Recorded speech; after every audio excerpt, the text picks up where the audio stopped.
awesome speaker today. His name is Kevin Zepernick, and he is the Chief Executive Officer of Thrive Companies. Does anybody know what Thrive used to be? It's kind of a new name, new brand for them. Wagenbrenner. That's right. If you don't know what the Wagenbrenner company is, then you haven't been in Grandview ever. Since early 2018, he has focused his time and energy on restructuring all the aspects of that company to support Thrive's repositioning as an experienced brand. And he's going to talk about that, not just a developer, but it's pretty cool what all they're doing to create experiences. Prior to helping launch Thrive, Kevin owned the Zepernick Company, which was in Austin, Texas, where he worked with three of the largest home builders in the country, Toll Brothers, Beazer Homes, and MI Homes, and one of the largest real estate companies in the world, Jones Lang LaSalle, which is the former Galbraith company here, I think. He has built over 2,000 residential acres, 6,000 residential units, and $1 billion in corporate real estate projects. He serves on the board of Young Presidents Organization, YPO, the Urban Land Institute, and Rapid 5. Anyone heard of Rapid 5? Yeah, I thought John O'Meara might know what that was. He'll talk a little bit about that.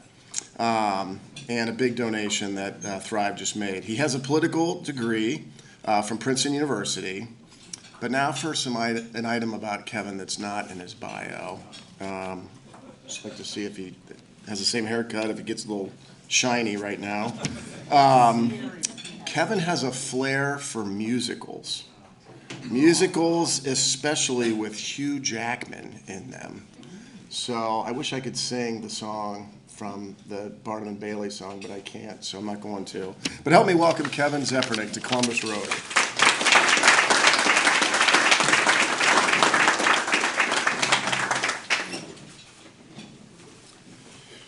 Good afternoon, everyone. Thank you so much for having me today. I really appreciate the invitation and looking forward to our chat. I'm probably going to spend about 15 minutes. I'm going to blitz through a lot of things in relation to a little bit about who I am, a little bit about Thrive Companies, but I wanted to kind of pull this all together at the end about the importance of business culture and energy in relation to, I think, the state of our city and the opportunity we have coming here in Columbus in the next decade, 2 decades. So I'm originally a Northeast Ohio boy. I had the opportunity of growing up in a small Rust Belt town just outside of Canton, Ohio. My whole family's construction. So to say this is in the blood is an understatement. I've been building just about everything under the sun since I was probably about knee high. Very much wanted to be a Buckeye, still a diehard Buckeye, heavily focused on playing football here for a long time until it didn't happen. So I did not get the scholarship I was seeking at the time, and it was a little bit devastating. Had the opportunity to play for some other Big Ten schools and actually turned them down because I couldn't imagine playing against Ohio State. And so in the process of that, I started getting recruited by all the Ivy League schools. And I tell you this because I ended up at Princeton, had the opportunity of meeting this wonderful lady from Florida. My wife is a beach bum from the Panhandle, and so we had a chance of meeting there. I moved to Austin, Texas immediately after college because I had heard from a bunch of my Texan friends at school about the potential just boom of this city I had not been to yet, Austin, Texas. I get down there and started to see, just what they were talking about, the momentum and the energy and the way they were thinking differently about what their culture was as a city and about the opportunity to grow that city. So I'd like to say that I was brilliant in my first real estate endeavors, but the reality was I caught the upswing of Austin in 99, 2000. Now, why this is all important is because my beach bum wife, who I met in Jersey, who I ultimately engaged and married in Austin and thought we were settled, I walk in one night and there's a very large glass of scotch waiting for me. And she says, you need to chug that and prepare yourself. She's like, I just got my dream job opportunity with Victoria's Secret.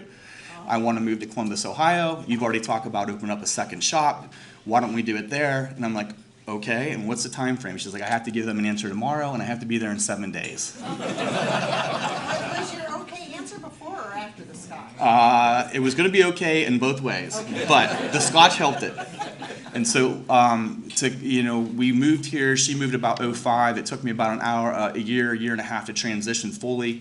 I got here in the lovely timing of right before 2007, so everybody probably understands what was coming then for real estate developers. It took a pretty good toll on my business endeavors at the time, but I was fortunate enough to have a lot of consultant agreements in place and also a relationship with some large firms It helped me weather the storm during, probably a 3 or 4 or 5 year period. I traveled the world. I got to actually hone my skills a little bit further on how to structure operations around real estate companies. I was doing a lot of work for Jones Lang LaSalle and helping them take over large Fortune 100 real estate departments. So it was my job to fly in, assess, and then rebuild teams, add technology, structure, discipline, culture, and then revamp, and relaunch them. Along the way, I had a chance of meeting two wonderful gentlemen, Bobby Schottenstein and Tim Hall, and they convinced me, hey, why don't you come here and do some work for MI Homes? And I quickly found myself doing a ton of work for them for a period of time. I couldn't ask for a nicer organization to help me get reinvested or reintroduced to the Columbus market. During that process, I had some kind of ideas that were well outside of the framework of what MI would tackle. I started having really in-depth conversations in 2016, 2017 with Tim Maloney from Metro Parks. This was probably going on for about 18 months, and the thought was take a lot of this tremendous ground that could be out in the suburbs or even in the urban core, and do a heavy mixed-use density project and surround it with this wonderful amenity of a Metro Park. Unbeknownst to me, a friend of mine's having the identical conversations. It was a Friday in probably middle of 17, and Tim Maloney says, listen, we've gone down this path far enough, and I know you've got some very viable projects, but I want to let you know that I'm also having this identical conversation with another developer here in town. So that took a little sting, and I thought, okay, who am I competing with here? He said the gentleman's name's Mark Wagenbrenner, and I said, I know Mark. Literally that same day, that night, Mark and I are meeting up in Indian Princess, dads and daughters and camping. So I get out of a car, and Mark gets out of a car at a campground, and we're both basically yelling some profanities at each other, saying, get out of my sandbox. And then we sat down that night and realized when we started comparing notes about our thoughts and vision for what could become next major projects in Columbus, we were almost identical in our thought process. He was a little bit farther ahead of me with the great project that is now Corey Trails. We sat up around a fire that night, and the more I heard about his business and then really understood what he had started to assemble as far as land positions, we both came to the conclusion that it was an amazing opportunity for us to kind of join forces. And so I went over and joined Mark and Eric Wagenbrenner in early 2018. If you guys haven't followed their kind of growth trajectory, the Wagenbrenner started back in the 40s with their grandfather coming over from Germany. Mark and Eric's father and uncle started Wagenbrenner Brothers, were heavily involved in the Grandview Avenue corridor for years.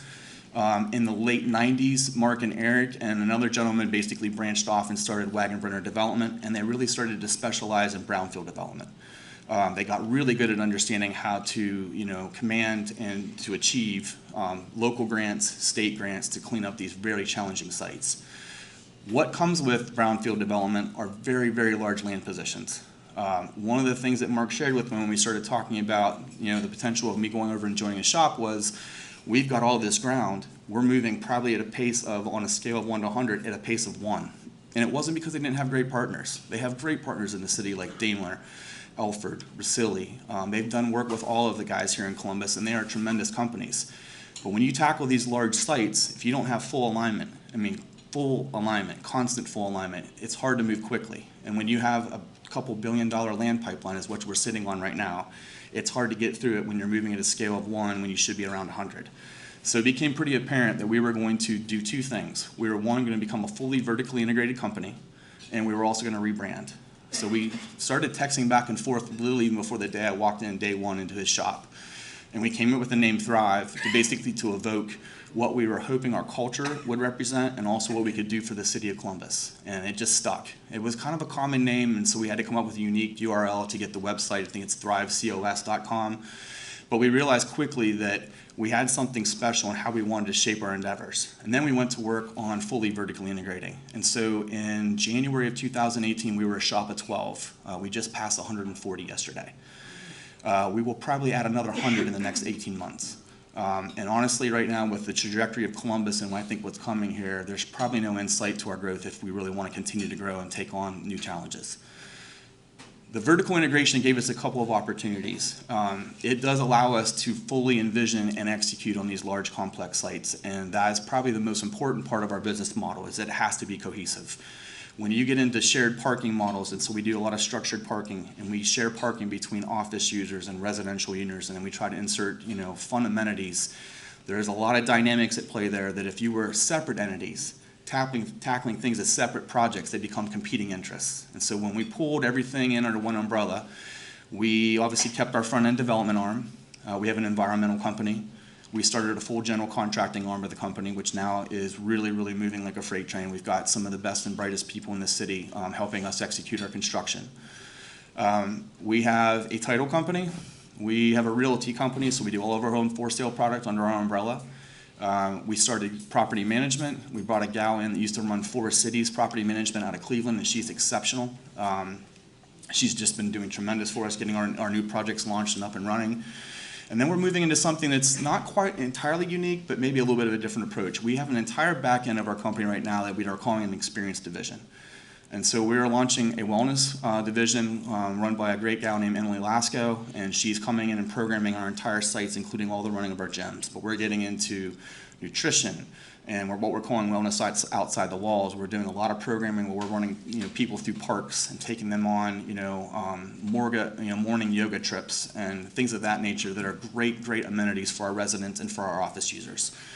We're also now moving into food and beverage. We are launching our first coffee shop that flips into a bar. I love the name. It's called Bada Bean, Bada Booze. Bada Bean for the morning, Bada Booze for the evening. We will launch the first one here in Jeffrey Park in Italian Village here in about probably 6 weeks. We have one plan for every single location and community in which we're currently under construction, which is about 7. So we expect to have 7 gyms and 7 new Badas open within probably the next 18 months. One of the things that is helping us gel, and so this is kind of where I want to lead into, I think, the opportunity that exists with us in Columbus, is that we have placed such a strong focus on culture. We literally lead every conversation with any major decisions that we had is how is this going to impact our people? It's shocking how, I know this sounds trivial and easy, if you just make that your focus and really make it your focus, everything else kind of works out. We have such a strong team right now and staff because they believe in what we're doing, because they know we care for them and they care for us. It is a very much servant leadership mindset. I often tell them they don't work for me, I work for them. I spend as much time meeting with my people to make sure I can remove barriers so they can fully function in their jobs. And it's shocking how powerful a happy employee is in relation to executing. I'm not saying it's not hard. It's never been harder in the construction industry. In fact, I've been in it for 47 years and I'm 47. Growing up in the business, I've been around it as long as I can remember. It's never been more challenging, but we're navigating the waters pretty well because we do it so tightly together.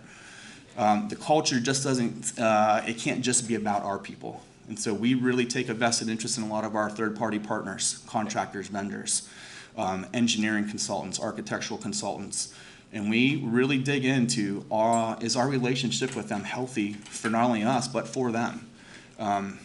This is probably something I'm certain it's happened at times. We've actually changed contracted agreements because we found out the vendor on the other side wasn't making enough money. Do we need to? We've got them in contract. But it's not about the short game in one project. We know that if we dig back in and really understand how we can align ourselves with not only our internal people, but also our external partners, when times get tough, when we really need someone by our side, who's going to be there? All of them. And so we're very cognizant of the fact that the more we can double down on our culture and being the best possible people, I know, again, it sounds very trivial, but it is shocking how we don't even have to talk about profits or success. It happens. In our city right now, as I'm sure you guys are hearing 15 different articles from this angle and 10 different speeches from this angle, but I wanted to share 2 really important initiatives and why I think energy and focus on culture are so important at this point in time for Columbus. Had the opportunity of sitting with Kenny McDonald last week twice, actually. And his insight to what's happening with Intel is staggering. And so I'm not sure if people had heard, but there was a summit held by Intel's CEO in New Albany, I think about 2 weeks ago. And they brought in, I don't know whether it was maybe 48 or 58 of their top alignment partners from around the world. And the speech was very clear. This is happening. The CHIPS Act is pushed through. This is going to be a $100 billion investment in this corridor. And by the way, each of you CEOs in the room, and by the way, he wasn't taking seconds in commands. He wanted the top dogs in the room, apparently. Each of you in this room either better put your headquarters here or you better have a major division. They're looking for tight alignment in this market from everything from logistics. And so when I say that we're probably Intel's the tip of the iceberg, that's a crazy thought when you think $100 billion could be the tip of the iceberg. We're regularly hearing this out of a lot of the players out in New Albany. We've had an opportunity through a lot of partnerships with obviously the state government, DeWine and Houston, to continue to hear the same message. I feel like this is very real. Then you put it in the context of China and Taiwan. I mean, we're going to push through this pretty fast as a country because we need to. It's a national security measure. And so I think we're going to be all hands on deck to make this work. We have literally offered up anything and everything that Thrive can do to help make this a possibility. We're going to, basically dig in and help. Even if it doesn't mean that at the end of the day, it's actually going to help our business. We just, as good citizens and partners and somebody who loves Columbus, fiercely loves Columbus and Ohio, I want this opportunity for all of us, for my kids. I want to see this entire region grow, and so we're all hands on deck to try to help this initiative. The other thing that I want to share very quickly is we are really supporting an initiative called Rapid 5, and so it's rapid5.org, and if you guys haven't seen it yet, please take a look. We had this unexpected 4-page email come to us maybe 5-6 months ago from Amy Acton. And so I'm sure all of you are very familiar with Amy and obviously the efforts she had to put forth during the pandemic as our Director of Health for the state. She is such a unbelievably passionate and just intelligent woman. So fierce in her beliefs about community health and well-being. And she wrote us this 4-page email that honestly brought us to tears. And we just found our leader. I'm not sure if you've been following a lot of her trajectory, but she was getting recruited by both sides of the aisle to basically run for Senate. And she's like, I want nothing to do with politics after what I just went through. Smart woman. And I think she found this as an opportunity that's something that can transcend both sides of the aisle as an initiative. And beyond that, what we love about it is we have a very strong diversity, equity, inclusion push inside our own company. When I got there, I was one of 12 old white guys. And we now have really done a great job at pulling in economic backgrounds of all kinds, race of all kinds, sexual preference of all kinds, strong females, you name it. We are understanding that our voice will be much stronger as we continue to grow in our diversity. Why Rapid 5 spoke so much to us? Because of the geographic layout of our 5 major rivers, which the intent behind Rapid 5 is to turn them into linear parks, connecting all the major metro parks. It's hundreds of miles of pathways. It also is very equitable in the way they're distributed throughout the city. This isn't a rich person's corridor or a poor person's corridor. It gives us the ability to connect our city and maybe in ways that haven't been done across this country. So we're very passionate about Rapid 5. It's not only a major wellness initiative for our city, but we also think it can be a major economic driver. Opening up these river corridors as linear parks really taps into a lot of opportunity for unique housing opportunities, for unique business opportunities, micro business opportunities. Had a chance to sit with Lark Mallory here a couple weeks ago through the Housing Trust, and she's got this tremendous initiative of helping smaller, potentially minority developers get schooled on how they can go and tackle something like a 10-unit complex. I mean, that's something that unfortunately the way we're built with Thrive now, we would never look at, honestly, anything less than probably 50-acre sites. We're just scaled that way.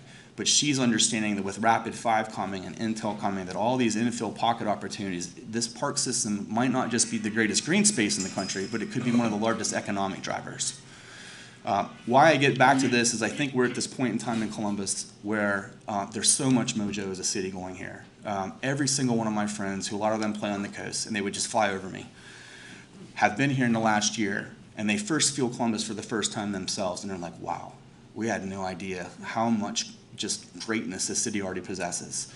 And then you start hearing Intel's making major investments, Amgen's making major investments. I had a chance to sit at an event last night of the Amgen lead, and so if you guys aren't familiar with Amgen, they're the largest or maybe second biomedical firm in the world. They're planning down also in New Albany. They've got land secured at the moment. They're working on their campus and on their direction. I mean, if you look what's happening in the Innovation Center at Ohio State, look what's happening to Ohio State as a university. We just keep getting better and better and better. I am beyond excited about what we could become as a city and what we could do for the entire Ohio region. It does, though, take a lot of effort and intentional effort. And one of the things that, for those of you who are running nonprofits, businesses, doesn't matter what you're engaged in, I challenge everybody in here to put a heavy focus back on your people. One of the things that comes with obviously great opportunity, like that Intel is going to bring us and all of the subsequent tertiary companies that follow, that will be a great opportunity. It will come with great challenges. We're already seeing steel, cement, a number of things that are going to go to that corridor up there right now to build out these massive, massive buildings and infrastructure. We're also seeing a lot of our people within our trades right now in the construction world being pulled by, essentially by labor unions, because the amount of plumbers needed on that site is staggering. I'm not sure 100% of this. I've never been able to validate this, but I've heard it now from 3 different angles. Intel, since they've done this before, is so systematic on how they go about building. They actually shared a stat. And so they said, we may have multiple GCs running this at multiple times. And so they know the schedule and the manpower needed to execute at a certain time frame. How many people, how many plumbers would you guess have to be on that site January 1st of 23, 5 months out? 1,800. Do you know how many union plumbers are in all of Columbus? 800. So we're talking a massive influx of talent from other markets being brought in by the labor unions with strong commitments to Intel that the labor force will be there. Now that's just plumbers. And so I say this again, why we're confident in our positioning as Thrive and what we think we can do for the city is because we know we have put this great cultural wall around our people. Maybe one of the proudest things we've been able to achieve since we started. It's not the fact that we have 3,000 apartments under construction right now. And that in itself was a big achievement to really get that moving during the during the pandemic. I'm most proud of the fact we haven't had a single person resign from us in 4 years. And a lot of it is from the fact that we are hiring right. Our first thing is not about skill set, is are they a good person? Can they be a great team person, teamwork, team player? If they pass those things, of course we want someone who has skill, but it's not the priority for us. And then when we are able to do the things we're doing right now around culture, and again, it's a heavy focus on what's in their best interest, how can we continue to give them an environment to work in where they don't have the Monday morning blues because they have to go to a job. It's as simple as making them a priority each and every day. The other thing we do that's also something that I think it's not unique, but it's so simple. We have them involved in every aspect of our growth. Whether you're someone in the field at the lowest possible rung and pay scale of our company, they get pulled into our shop pretty regularly to hear what's next for Thrive. How do they play into the bigger picture? It's shocking what you do when you combine 140 really good people who care about each other. And then on top of that, give them a seat at the table. Make sure they understand they have a voice. Make sure they understand that they're just as impactful as any other person in that organization on what they do every day and how their piece and part of what they're doing that day contributes into our long-term goals. It becomes pretty powerful. So therefore, I would challenge everybody here with this amazing opportunity in front of us that if you have the ability to self-reflect and look at the endeavors you're engaged in, double down on your people. It's not just a good business decision, and let me be clear about that. We're not doing it because it has a business outcome. We're doing it because it's the right thing to do. But I'm telling you right now, it does have a great business outcome. That's it. Questions? Yes, sir. I think your exuberance is fantastic. I have no clue where you're going to get the labor necessary to do half of the stuff. We're throwing cartoons around the tables today about the fact that we can't get any labor in my company, I know. So the labor market's one thing, but how's this, whether we're in it or whether it's coming, how's the recession going to hit you? So let me start the labor piece. I have no idea either. We are getting ultra creative. We're actually involved in an initiative right now that may come to fruition. We're actually looking at helping a lot of Ukrainian immigrants land in some of our MEPs. And so I've actually already been in close conversations with the likes of Matt Romanoff and a few other large shops in town. Thrive would not employ them, but we're engaged in helping maybe get people to Columbus.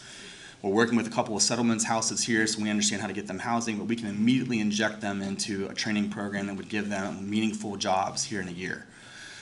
We're having to get that crazy outside the box because you're absolutely right.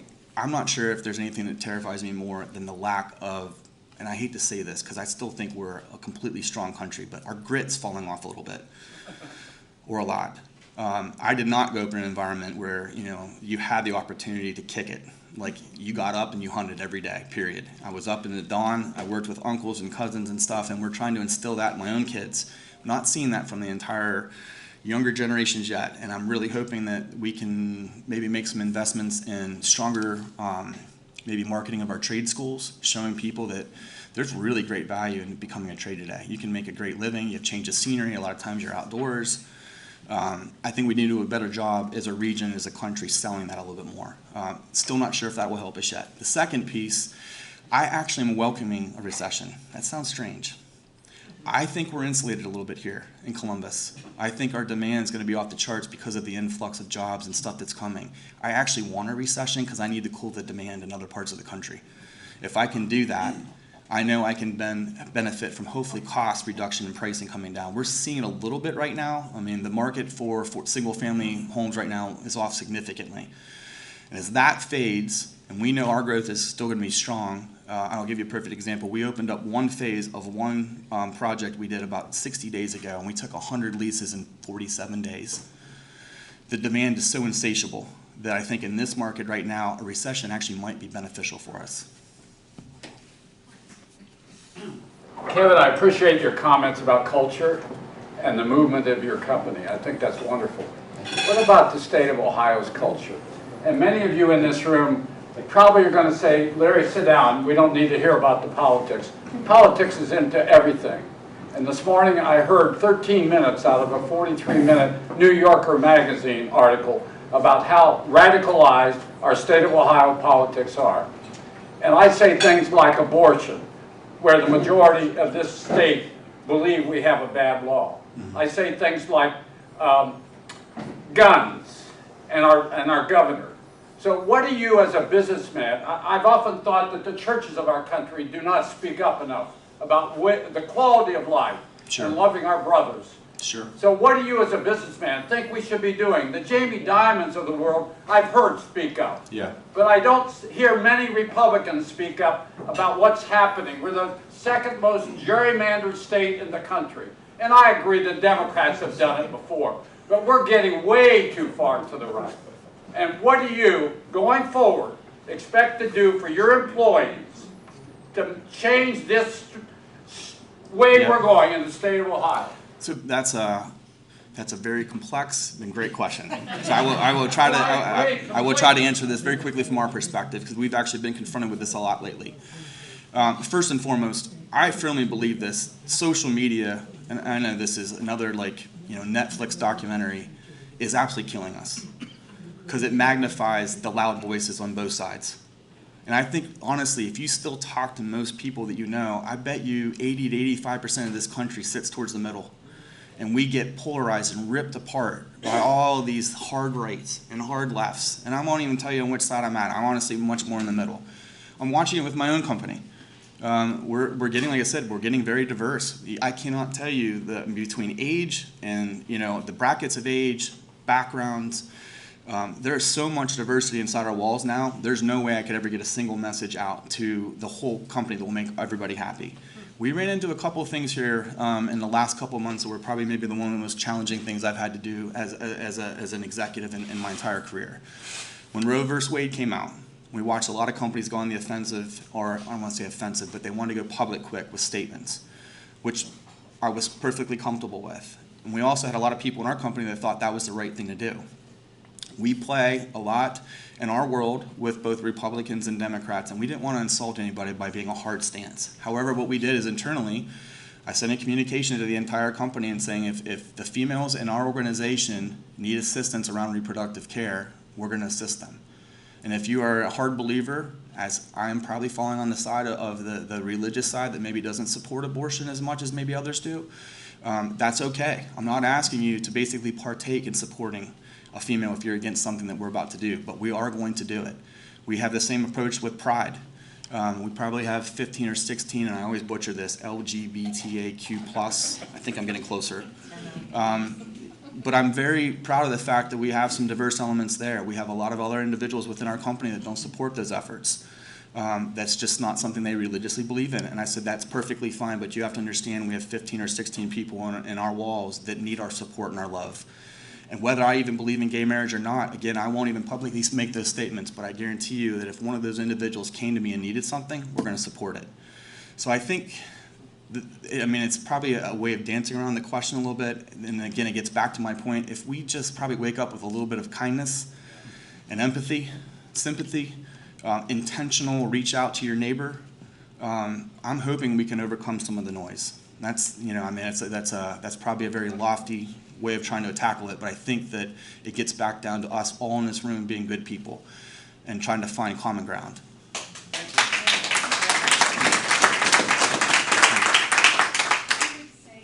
intentional problem solving. You know, I'm a retired teacher. I taught 3rd and 4th grade for 32 years. And for us, Which grade? 3rd and 4th grade. My mom, 35 years. But we, as you said, we are more alike than we are different. We've lost that ability to sit at a table and say, we want to get, it sounds like the culture of your business is like that. I want to get this, this, and this done. How are we going to do it? Throw out your ideas, you throw out your ideas, knowing that we may not want to leave that circle, that table, until we get that problem solved. I just... Can I ask a question? Uh-huh. It's questions for our speaker. Do you ask a question? Did I ask a Can question? you ask a question? That's what we're doing, Q&A. Well, I was just sharing something. I mean, your perspective's right. I think that we have to be as comfortable sitting at tables when the people across from us believe nothing in what we believe and still find some common elements. It was a question, but not. Yes. Thank you. Yes, sir. I'll throw up a softball question to you, okay? There we go.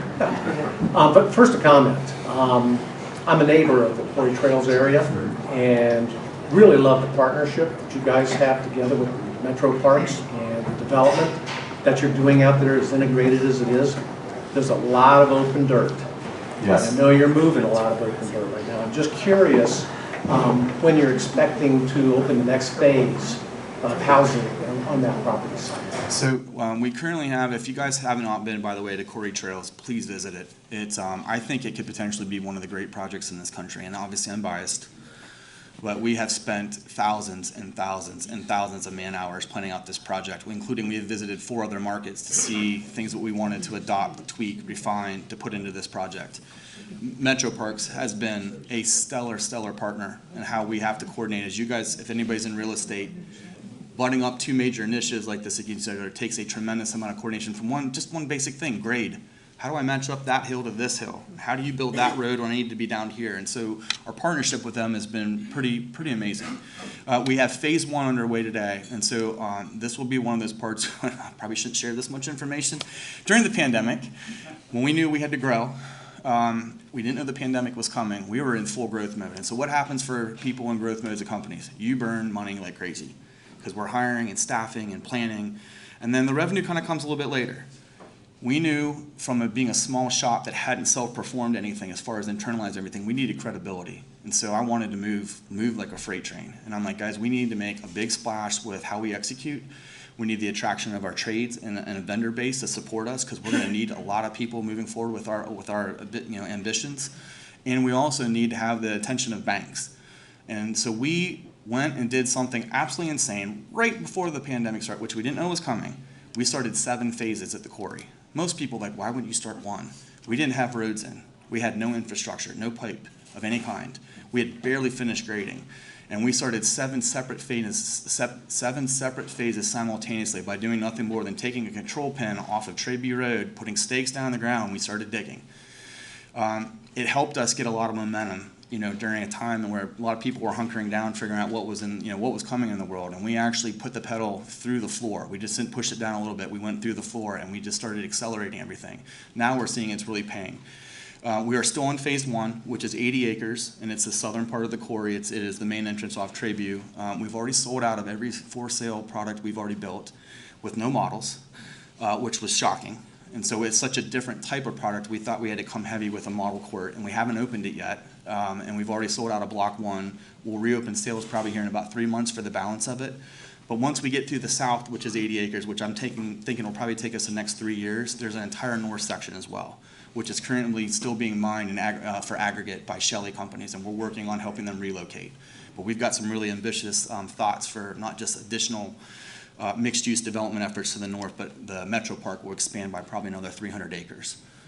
So we're excited to see the momentum there. It's been a great ride. If you love housing, I highly encourage you to come see our model court. It opens in about 2 weeks. There's 12 fully furnished models, and you just have to see the way they live. They're entirely different than anything you've ever seen in Central Ohio. We do have some multifamily. We have office. We have retail. We have some heavy amenities. It really is a true mixed-use project.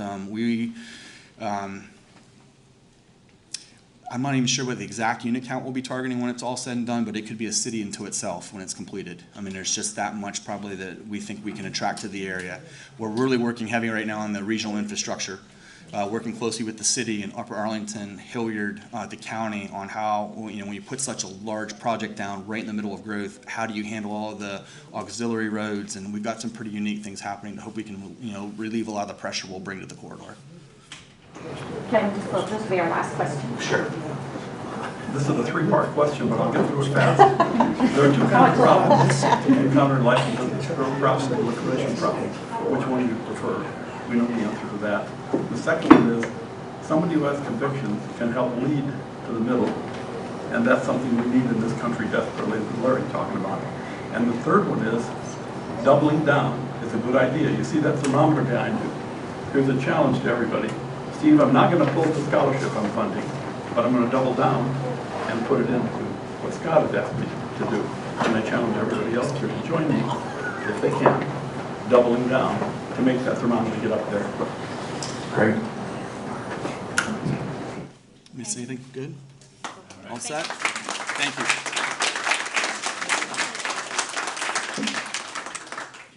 Thank you, Scott. So Kevin, every quarter we make a donation to a nonprofit here in Columbus in the honor of our guest speakers. So today we're making a donation to the Mid-Ohio Food Collective in your honor. Awesome. We'd like to say thank you so much. Thank you so much.